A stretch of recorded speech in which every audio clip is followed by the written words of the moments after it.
kesempatan sehingga kita dapat berkumpul pada sore hari ini untuk menyelesaikan tugas UAS algoritma dan pemrograman. Untuk anggota ada saya Rizky Adinata, Saya Rifki Chandra. Saya Muhammad Rehan Wildan Pratama. Untuk pertama, marilah kita mendengarkan pembacaan Al-Quran yang akan dibacakan oleh Rifki Chandra. A'udzu billahi minasy syaithanir rajim. Bismillahirrahmanirrahim. Iqra bismi rabbikal ladzi khalaq. Khalaqal insana min 'alaq. Iqra wa rabbukal akram. Alladzi 'allama bil qalam. 'allamal insana ma lam ya'lam. Kalla innal insana layatgha ar-ra'ahu istaghna. Inna ila rabbika ruj'a. Ara'aital ladzi yanha 'abdan idza shalla. Ara'aita in kana 'alal huda aw amara bit taqwa. Ara'aita in kazzaba wa tawalla. Alam ya'lam bi anna Allaha yara.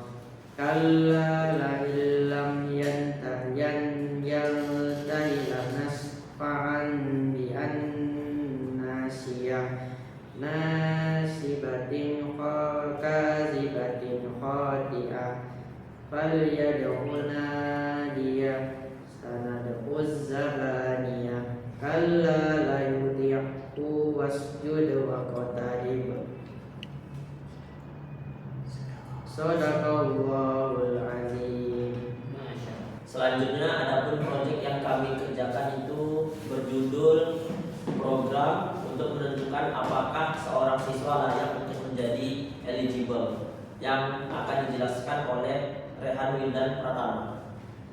Baiklah, narasi dari program kami yaitu diperlukan program untuk menentukan apakah seorang siswa memenuhi syarat untuk menjadi siswa eligible SNBP.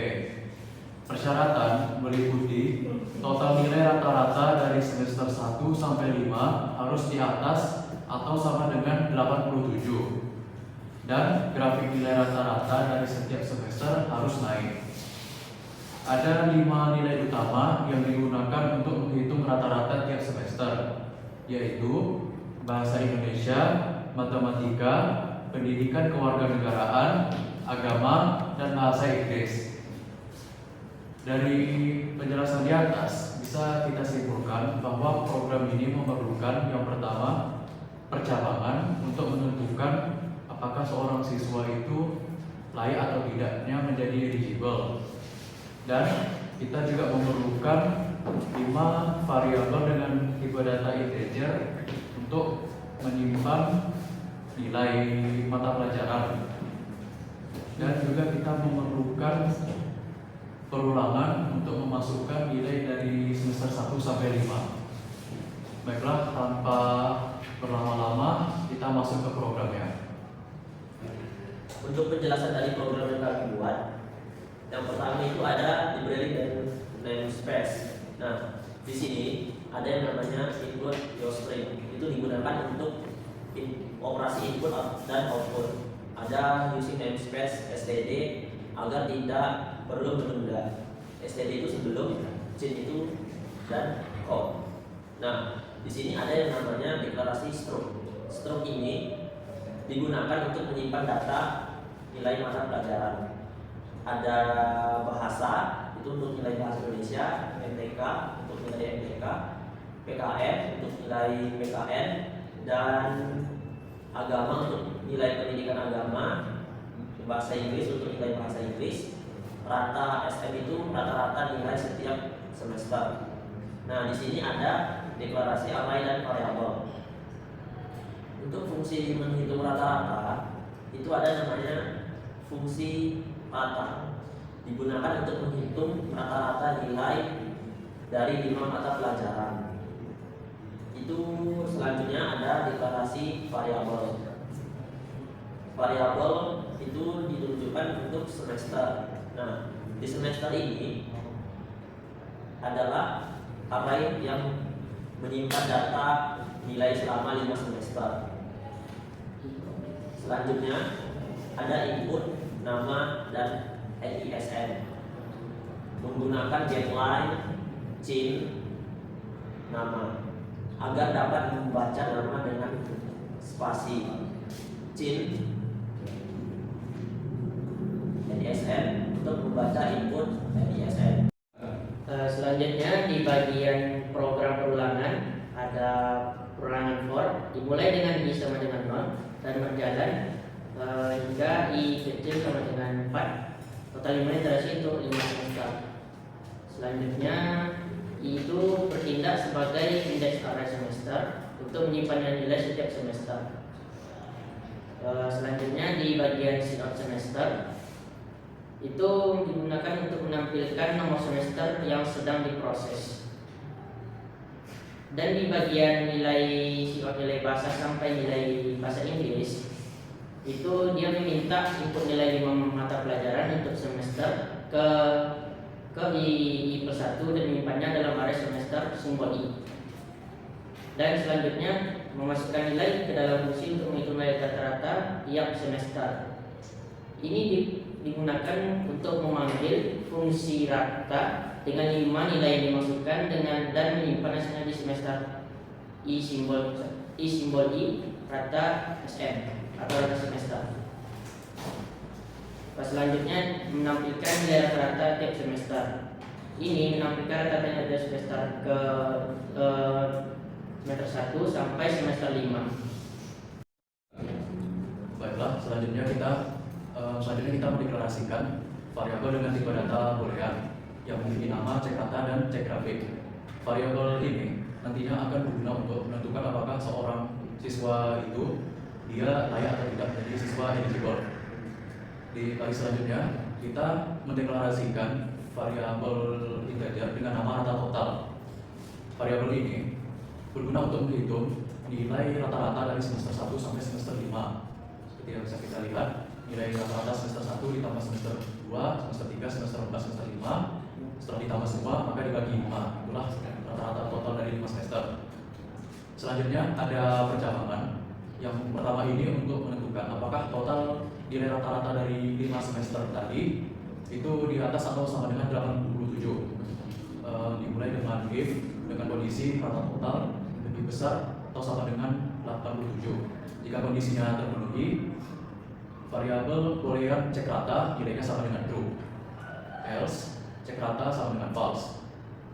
Selanjutnya percabangan lagi, kali ini untuk menentukan atau untuk mengecek apakah grafik nilai selalu naik. Dimulai dengan if dengan kondisi apabila nilai semester 2, nilai rata-rata semester 2 itu di atas semester 1, yang artinya nilai semesternya itu naik, maka cek grafik, nilai cek grafik sama dengan true. Nah, else nilai cek grafik sama dengan false. Selanjutnya percabangan untuk menentukan apakah siswa tersebut eligible atau tidak. Dimulai dengan if dengan kondisi apabila cek rata sama dengan nilai cek rata sama dengan true dan cek grafik sama dengan true, maka variabel keterangan lulus sama dengan selama Anda sesuai eligible. Dan else maka variabel keterangan lulus akan bernilai maaf Anda tidak eligible. Nah, selanjutnya ada percabangan lagi. Kali ini if di dalam if. Percabangan ini untuk menentukan alasan kenapa seorang siswa itu tidak lulus eligible. Nah, dimulai dengan if dengan kondisi jika nilai cek rata sama dengan false atau nilai cek grafik sama dengan false, maka dilanjutkan dengan if jika cek rata sama dengan false dan cek grafik sama dengan true. Artinya di sini hanya nilai rata-ratanya saja yang di bawah 87, sementara grafiknya tetap naik. Maka dia akan mendeklarasikan nilai dari variabel alasan ini karena nilai di bawah minimum.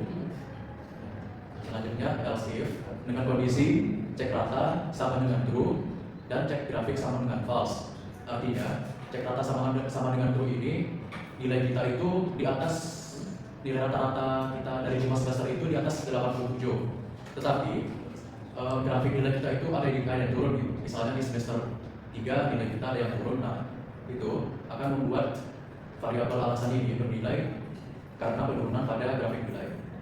Selanjutnya lagi ada else if dengan kondisi cek rata sama dengan false dan cek grafik sama dengan false. Nah, ini adalah kondisi jika dua-duanya, yaitu jika nilai total rata-rata 5 semester kita itu di bawah 87 dan grafik nilai kita tidak selalu naik, maka variabel alasan akan bernilai karena nilai di bawah minimum dan karena penurunan pada grafik nilai. Else jika semua kondisi ini tidak terpenuhi, maka alasannya tidak ada, alias dia itu lurus. Selanjutnya untuk output, di sini saya menambahkan code untuk menambahkan garis besar untuk memperjelas tampilan outputnya. Dan di sini saya menambahkan nama dan NISN untuk menampilkan nama dan NISN yang telah dimasukkan sebelumnya oleh pengguna, dan ada juga memiliki total nilai rata-rata dari 5 semester, itu rata total untuk menampilkan rata-rata nilai dari 5 semester yang telah dihitung sebelumnya. Nah, untuk menampilkan status kelulusan berdasarkan hasil evaluasi, jika memenuhi syarat akan menampilkan selamat Anda siswa eligible, dan jika tidak memenuhi syarat nilai itu akan menampilkan maaf Anda tidak eligible. Nah, jika siswa tidak memenuhi syarat kelulusan, program menampilkan alasan karena nilai di bawah minimum dan karena penurunan pada grafik nilai atau keduanya. Terakhir itu ada garis pemisah sebagai penutup tampilan output, dan program pun selesai. Kita masuk ke dalam output tampilan outputnya. Pertama kita akan menjalankan skenario yang dimana seorang siswa itu dia lulus menjadi siswa eligible, yang artinya total rata-rata nilai dia dari 5 semester itu di atas atau sama dengan 87, dan grafik nilai rata-rata tiap semesternya itu selalu naik. Pertama namanya kita bikin saja, dan NISN-nya terserah. Nilainya semester 2, 3, 4, 5. Nah, ini outputnya muncul menunjukkan siapa nama siswanya, yaitu Rehan Wildan, beserta NISN-nya, dan dia juga menampilkan berapa total nilai rata-rata dia dari 5 semester, dan menunjukkan pesan apakah dia itu eligible atau tidak. Seperti yang bisa kita lihat di sini, selamat Anda siswa eligible, yang artinya Rehan Wildan lulus semua syarat menjadi siswa eligible. Selanjutnya saya akan menampilkan skenario siswa tidak lulus karena tidak memenuhi syarat yang diberikan. Pertama kita input nama siswa tersebut dan NISN-nya. Kita masukkan nilai untuk semester 1 dengan rata-rata nilai 87, semester 2 rata-rata nilai 83, semester 3 rata-rata nilai 82, untuk semester 4 dengan rata-rata nilai 81 dan semester 5 nilai rata-ratanya 86, sehingga siswa tersebut dinyatakan tidak lulus karena tidak memenuhi syarat yang ditentukan, yang mana salah satu syaratnya ialah nilai rata-rata dari 5 semester minimal 87 dan grafik nilai tersebut naik. Selanjutnya kita akan menjalankan skenario seorang siswa yang tidak lulus karena grafik nilainya turun. Pertama kita input nama dan ISN-nya, lalu semester 1 maka kita isi dengan nilai rata-rata 89. Selanjutnya di semester 2 dengan nilai rata-rata 91, dan di semester 3 dengan nilai rata-rata 90, dan di semester 4 ada di nilai rata-rata 92. Di semester 5 nilai rata-ratanya 93. Bisa dilihat alasan tidak lulusnya karena ada penurunan pada grafik nilai. Hal ini bisa kita lihat pada rata-rata nilai semester 3 yaitu 90. Sedangkan kita lihat di semester 2 rata-ratanya adalah 91. Bisa kita simpulkan terjadi penurunan nilai rata-rata dari semester 2 ke semester 3. Baiklah, selanjutnya kita akan menampilkan skenario yang dimana siswa ini tidak lulus karena alasannya nilainya itu di bawah syarat, yaitu di bawah 87, tapi grafiknya naik. Kita masukkan saja namanya dan ISN-nya. Nah, untuk semester 1 misalnya rata-ratanya 82, semester 3 83, semester 4 rata-ratanya 84, semester 5 rata-ratanya 85, dan bisa dilihat di sini siswa ini tidak lulus karena alasan nilainya di bawah syarat, yaitu di bawah 87. Padahal kita bisa lihat di sini kalau dilihat rata-rata tiap semesternya itu selalu naik, tapi karena nilai rata-rata akhirnya itu yaitu total rata-rata dari 5 semester itu tidak mencapai 87, maka siswa tersebut gagal atau tidak lulus sebagai siswa eligible. Sekian dari kami untuk proyek yang kami kerjakan. Apabila ada kesalahan mohon dimaafkan karena yang sempurna hanya milik Allah Subhanahu wa taala. Terima kasih. Assalamualaikum warahmatullahi wabarakatuh.